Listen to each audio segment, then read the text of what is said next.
മൂന്നാം പാഠത്തിൻ്റെ ചെറിയൊരു ഇൻട്രൊഡക്ഷനാണ് നമ്മൾ ഈ ക്ലാസ്സിൽ പറയുന്നത്. സ്വകാര്യ മേഖലയും പൊതുമേഖലയും.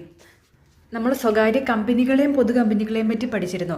സ്വകാര്യ കമ്പനി എന്ന് പറയുമ്പം അധികം ആൾക്കാർക്കൊന്നും ഓണർഷിപ്പ് കൊടുക്കാത്ത കമ്പനിയാണ്. പൊതു കമ്പനി എന്ന് പറയുമ്പം എല്ലാവർക്കും അതിൻ്റെ ഒരു ഓണർഷിപ്പ് കൊടുക്കുന്ന കമ്പനിയാണ്. ഈ സ്വകാര്യ മേഖലയും പൊതുമേഖലയും വരുമ്പോൾ, സ്വകാര്യ മേഖല എന്ന് പറയുമ്പം നമ്മളെപ്പോലുള്ള ആളുകളുടെ ഓണർഷിപ്പിൽ വരുന്ന സ്ഥാപനങ്ങളും, പൊതുമേഖല എന്ന് പറയുമ്പം ഗവൺമെൻറ്റിൻ്റെ ഉടമസ്ഥതയിലും നിയന്ത്രണത്തിലുമുള്ള സ്ഥാപനങ്ങളുമാണ് വരുന്നത്.